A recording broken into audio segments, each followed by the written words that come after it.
He is one of just two Collingwood Premiership captains from the past 50 years.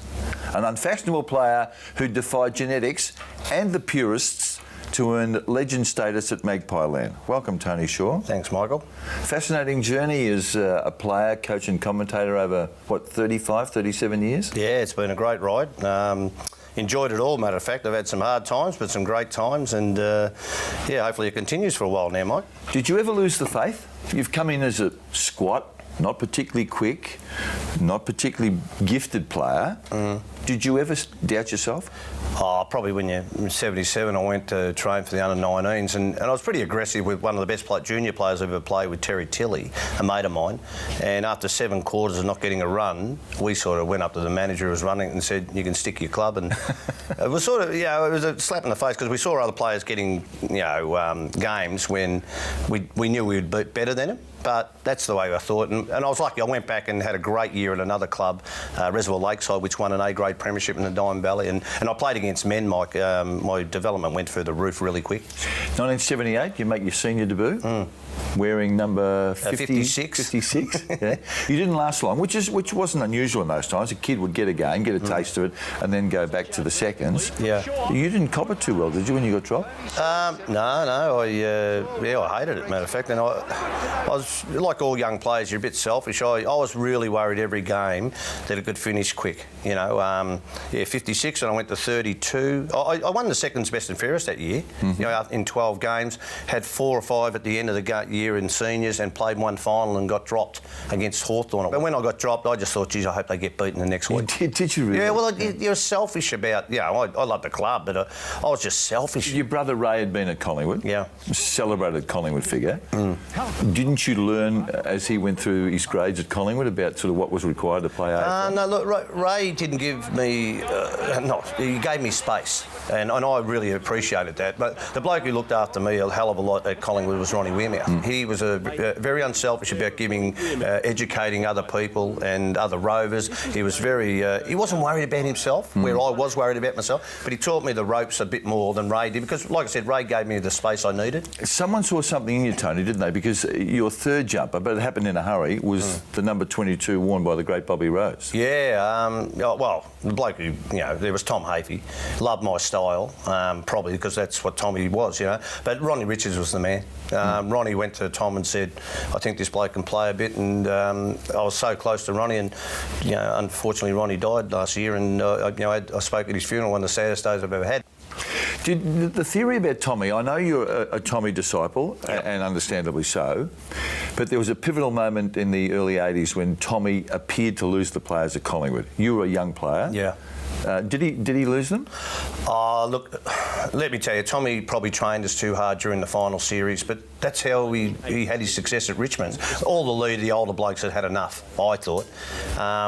And we had a meeting, and then it was brought up about Tommy, moving him on, and there was a sort of a half a vote, like a vote taken, but I didn't want to get involved in it. I was still too young, still biding my time. But you're talking about moving him on. You're not talking about the committee here. You're talking about the senior players. Oh, the senior player, no doubt. I think probably all our senior group had enough by that stage, but I never saw it because I loved the way Tommy trained, And after all those grand finals, so for 4 grand finals in 5 years. Oh, unbelievable. 1990, Tony, a momentous year in your life, wasn't it? You're the captain of the Collingwood Football Club.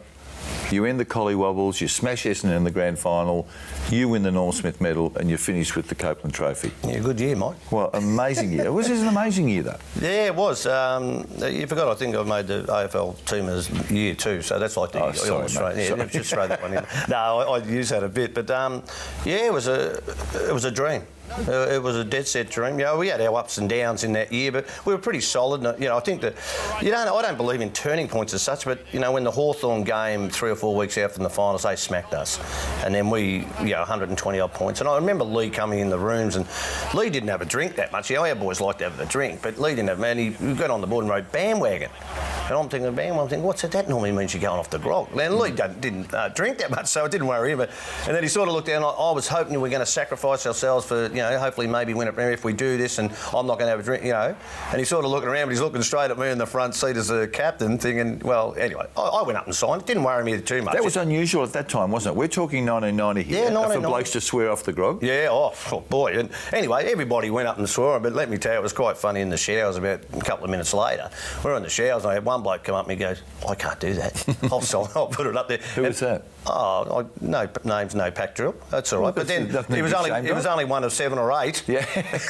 Because, look, in that group we had some larrikins, McGuan, Mullane, Banksy. You've heard about what happened preliminary final week. They all go out to a nightclub a week before the 1990 grand final. Yeah. The biggest thing that you could ever have, I felt that for a person who's involved in Collingwood, and that's what they were. But that wasn't unusual, was it? That was part of the culture of the day, wasn't it? Well, it's probably on a lot of clubs, not just ours. So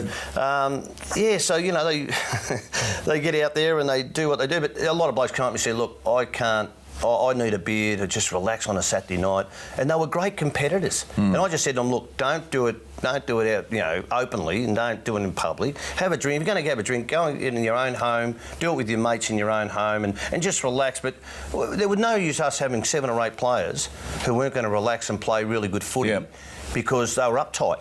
I used to have a drink on a Saturday night, but I went home early. I had kids early, and I was married early, and thank God I was married early. I would have ended up in jail or maybe dead. Let's go back to the grand final. What was your overriding emotion when the siren sounded and you've beaten the Bombers by 8 or 10 goals or whatever the margin was? Well, you wouldn't believe it. I spoke to Kevin Bartlett the week before the grand final. Now, what's he played? 4 or 5, and he 5 premierships. 5 premierships. And he said, I said, what's it feel like? Because I'd been on the end of 2 losing ones in 80 and 81. And he said, it's a relief. I go, come on, give me something else, will you? Give me something. And he goes, when I went down on my all fours, everybody said, you must have had a tear in your eye. And it was a bloody relief that one personally, and look, again, I think I was a really good team person. I hope I was. But you think, my family, I thought, Ray, 5 losing grand finals, day and night. He left the ground before the sign because he couldn't watch me hold the cup up. This is your older brother who'd been captain of Collingwood, And I don't begrudge him doing that. Look, I'd seen so many people, so many great people who deserved the right to play in a premiership, especially in those 80 and 81s. You feel for them, and they were great people. It was an eerie feeling, Tony. I mean, I'm not putting myself in your position, obviously, but I was on the ground that day. The media were allowed to be on the ground at the siren time, and I saw people like Ronnie Richards and Bobby Rose. Bobby Rose. They couldn't speak. Yeah, I hugged Bobby Rose after it. I love Bobby Rose. But I hugged him after it, and just to see the look, and it was a bit distant in some ways because he's probably feeling a bit bitter. Well, cheated, probably. Cheated. That's probably the word. That's a better word. You're better at that than me. But probably cheated. And I could see it in his eyes, but he just smiled at me, and I thought, and we hugged each other, and gee. It was a pretty rugged game, that 90 grand final, wasn't it? I mean, you look at the scoreline and you think Collingwood were on top throughout and win running away, but there was some fireworks, weren't there? Well, a quarter time, was the thing. But that's what made Lee so great, to get us in, after Brownie getting knocked out, and it was hot. Like, I'm a lover, not a fighter. Did you get involved? Oh yeah, bloody yeah. They threw a few round ups, but they weren't good enough. Did you land any? One, I think. Who won? But Buick, he got me back about 3 times forward. There was a famous embrace between the coach, Lee Matthews, and you after that game. What did you think when Collingwood made the announcement that they're going to look outside of this mighty football club that had always produced the next coach, and we're going to go to a Hawthorn bloke to coach? Couldn't care. Just anything to win. Whether it was players, I don't care. And people say, look, what happens if you get a big price player from interstate? Like 1990 was that way because we got Francis Russell, we had Kelly, Christian, and you had probably Dakes was getting a bit of money because he was a superstar. But other than that, there was a lot of homegrowners there too, you know. But those people, I don't care if we got them in. All I want to know that they were going to commit, they were going to play hard, and they were going to help us win a premiership. And that was the whole thought that I had for my whole career while I was playing, other than making sure I did the right thing myself. You talked flippantly about maybe dead had you not been married and had kids. Yeah. The real case of one of your teammates and friends, Darren Mullane, who ended up dead. Yep. What sort of impact did that have on you and the football club? He was a great person. He messed up, but I'd go to war with Darren Mullane any day. And people, he was never stood over. He gave us a bit of flair. And the times he got in trouble off field was a lot when he was sticking up for his teammates. And I used to say to him, Pants, don't worry about what people say about your teammates. It's only words. But he couldn't because he was so loyal. And I loved that in him. But we had to sort of rein it in a bit. And look, he messed up a number of times off field before that. And not big things, but getting in a little tussles with blokes at pubs and that. And we pulled him and said, you're going to train your backside off. And he did it, mate. He was one of the best trainers you'll ever see. Can you remember back to the fateful day when you woke to the news that he was dead? Yeah. I could not believe. I got a phone call, and it was from a journo. Again, I think a number of our players got these. I think Gavin Brown said about it once. So he got it from a journo. He just said, "Are you joking?" And I said, and then Gubby Allen rang me, and he told me, and it was just. Did you cry? Not cry. I had to speak at his funeral. That was the hardest thing. And I've had my parents die and a brother die, but gee, it was just on a par, underneath my parents, but just as close as it'd ever be. It was one of the hardest things I've ever done in football. Shorey, there are 7 people with your surname that have represented the Collingwood Football Club. 5 of them from your family. Yeah. You, your brother Ray, your brother Neville, and 2 nephews. Yeah. Reece and Heath. And my other brother Calvin played 19s and reserves. Calvin played 19s reserves. Calvin took his own life, didn't he? Yeah. Tell us the circumstances. Do you understand what happened? Well, you never don't understand why someone would take. Did he leave a note? Yeah, he did leave a note. Yeah, it was 1991. We lost 9 games at the start. We partied a bit too hard, but we had to play Geelong down at Cardinia Park and had to beat them to just sneak into the finals. I'm pretty sure that was the equation. And on the Tuesday night in the team meeting, Eddie Hillgrove, a good mate of mine, the manager, came in and said, "We've got a phone call." Now I'm thinking phone calls aren't good in a team match, but I didn't think that. I'm thinking, someone's had an accident, And it was my sister just said that he'd taken his own life, and it's just devastating. And he wrote a letter saying, he couldn't cope anymore, and I'd never seen depression or felt depressed. Well, I don't even know if he was depressed because he never, and he wrote that he felt that he was a failure that he didn't play a senior game. Wow. How hard's that? And I felt guilty for about a couple of months, and it really hit home. And I don't know about Ray and Neville, of course. I don't know about them, how they felt, but I felt guilty for it. But then I thought, I've got to get on with life. I was dirty on him in the end because I'd lost him. But and my mother and father. But that was in, and I wasn't going to play the next week. And I probably reckon it's the best game or close I've ever played.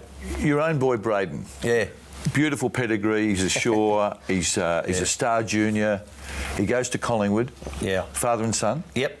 Doesn't play a senior game. Yeah. And then has to face the reality that he's not going to actually live his dream. Yeah. Was that difficult for you? It was difficult, but I just believe in my wife and the love that our family and how close we were that maybe, and look, we were close to shore, and Calvin, I did worry about it in the back of my mind, but gee, I've got so much pride in how he went about it. He took it better than me. When he got cut, he was sensational, showed a lot of class. I had to go up Mick and bar me in a meeting. You went down to Collingwood, didn't you? Yeah, on the day that it sort of, and Braden, he wasn't in the room, but I just said, you drafted this bloke 2 years ago.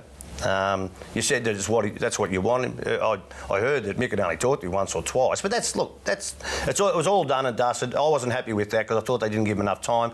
But I said, I hope he proves you wrong. Well, he didn't prove him wrong, but mate, what he's proven to me is a strong character. He plays local footy. He's captained 2 premierships in the last 3 years. Got better.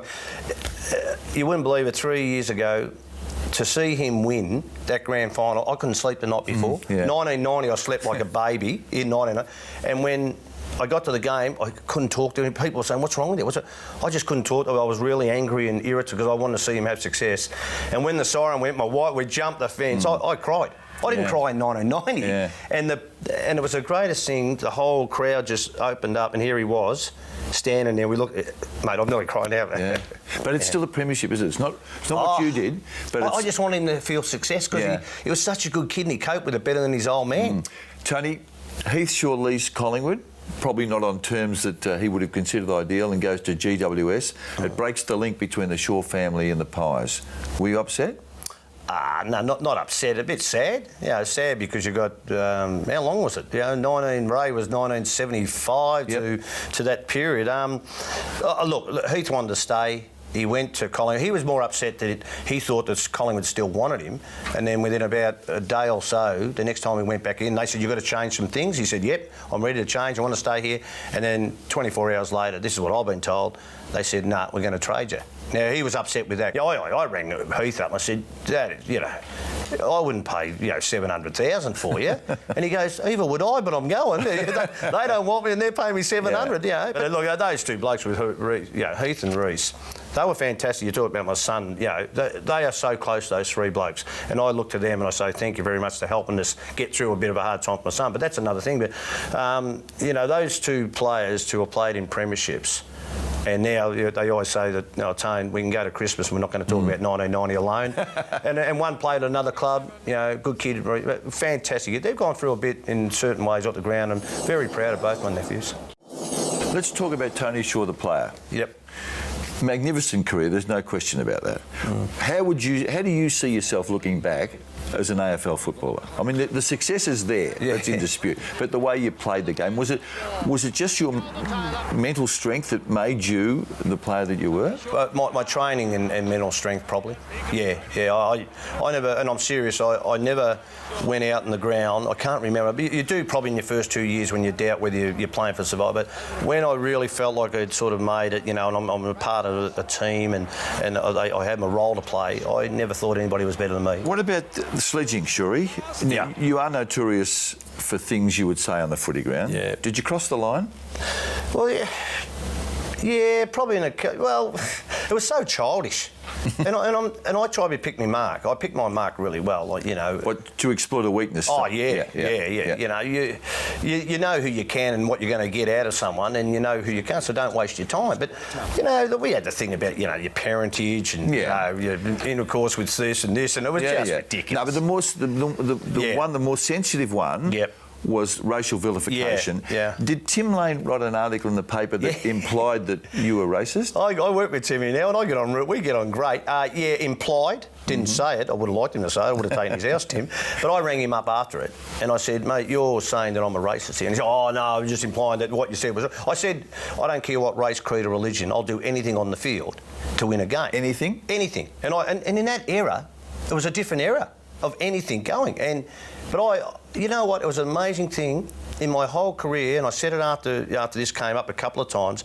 I said, any Indigenous player out there, and I think it was when I retired, or anyway, coming up to retire, any Indigenous player out there who thought that I was a racist and he had a problem with me, tell me now and I'll apologise to you publicly straight. Never had one. Your mantra at the time, though, was it not, was that anything goes on? Yeah, I was wrong. You were wrong? Oh, totally wrong. Yeah. But in that era, I was wrong in it. Looking back into that era, and looking back now, totally wrong.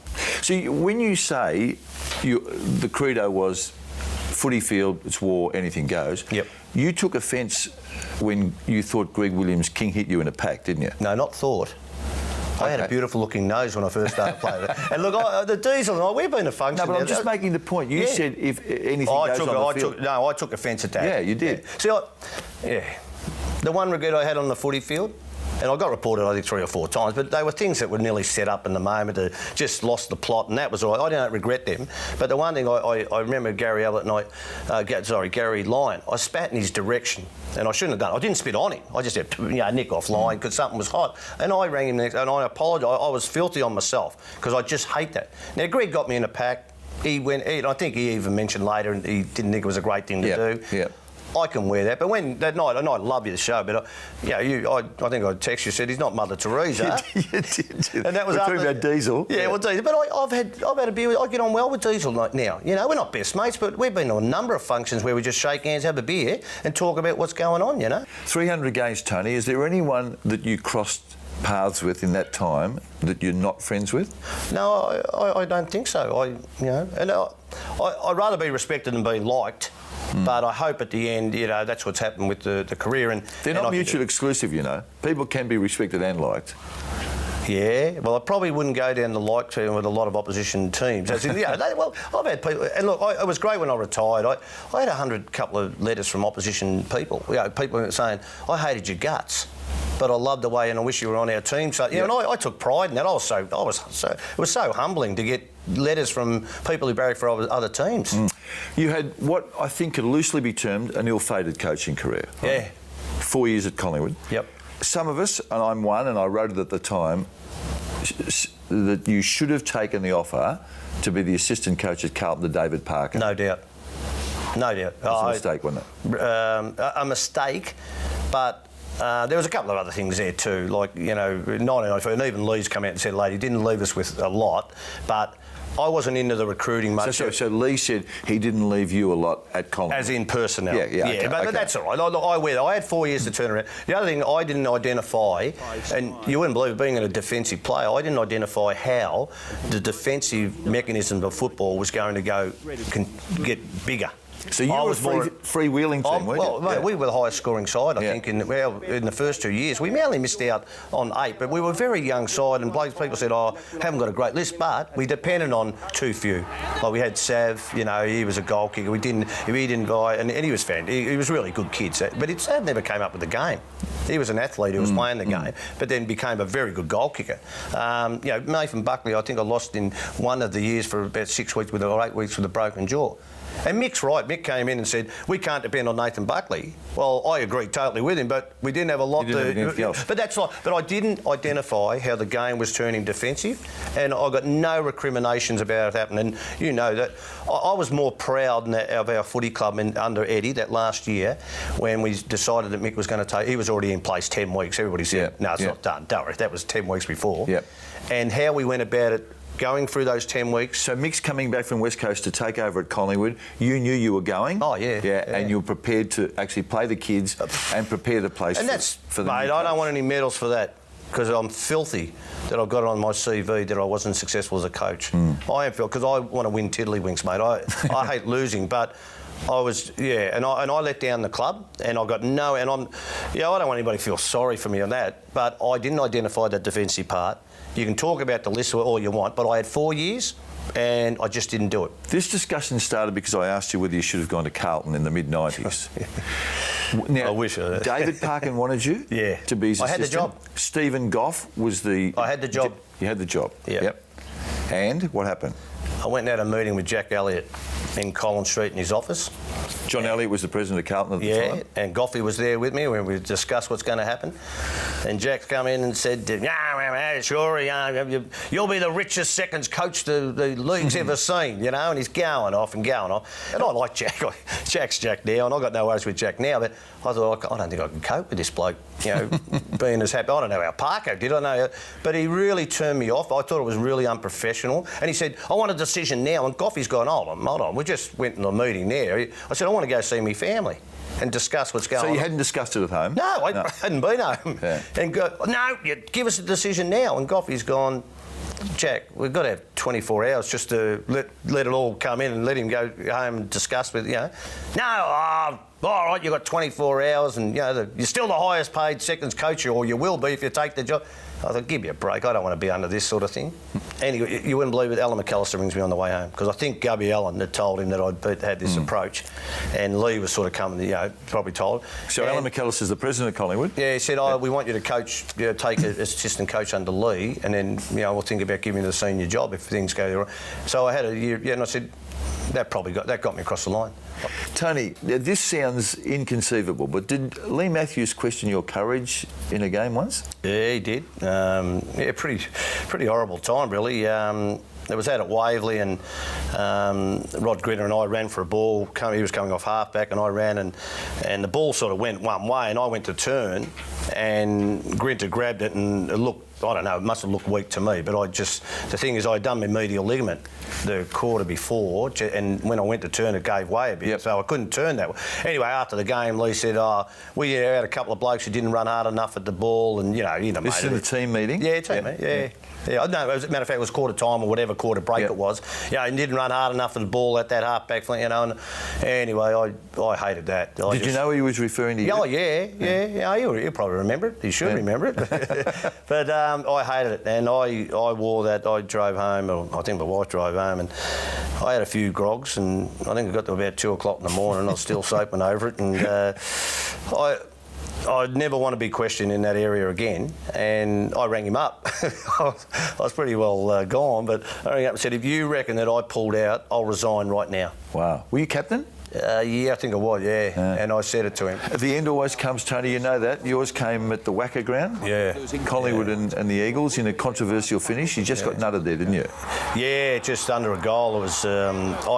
Emotional for you? Yeah, well, emotional that I didn't think it was going to be my last game. You know, what happened, I hurt my calf muscle during the week. And I trained with it. But I felt a little thing there, and I said to Leo, I felt this little calf thing, and he said, oh, well, train up, see if you can get through and that. Anyway, I had a fitness test, and they filled me full of elephant juice. I couldn't feel below my knee. Injections? Yeah. We did the test in the hotel room in Perth, running up and down the hallway. Had Stan Magro go, you go that way, and Lee was watching from a doorway, went up and down, and I was jumping and doing it, and I felt all right because I had an injection to have the test, you know, the morning of the game.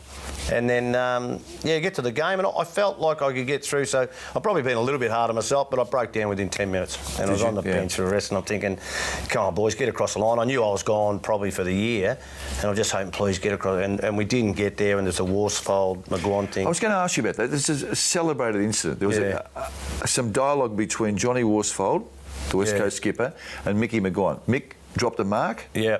And Woosha said something to him. Yeah, Woosha probably said you didn't keep your eye on it, but he also, I think I heard Lady said, oh, you're gone now because the siren went. Yeah. You get lost, you losers, you know, you're out of it. And I think Woosha even said later he regretted it, but Mick would have cared more about not keeping your eye on it, wouldn't he? Yeah. And look, at Perth, the sun, you know, is that high, and it could happen. But I never doubted Mick in that area ever. You know, I've seen him go back 100 times with that. You talked about changing direction in your life.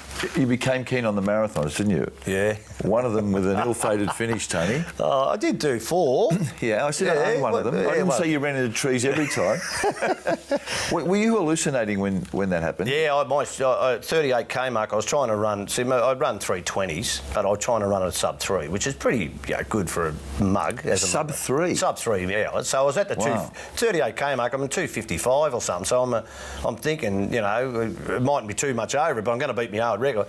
And my sugar levels went down real, like a diabetic not getting a shot. So the first thing that went was my eyesight. And I had blokes come up and say to me, I was running behind you, and you were still running, but I veered off and hit a gutter, and, you know, then I just... bang. And I stopped breathing, I reckon, I think a few people would have lasted longer, but I stopped breathing for about half a minute. They had to kick-start me a bit. Wow. I was in hospital for three days after that. Hey, Shuri, I can honestly say you're as tough and as brave and as honest as any footballer I've seen play the game. And to your credit, you've remained faithful to that in your role as a commentator. So love watching you play, always enjoy listening to you. Thanks, mate. Good on you, Shuri. Thanks, mate. Great.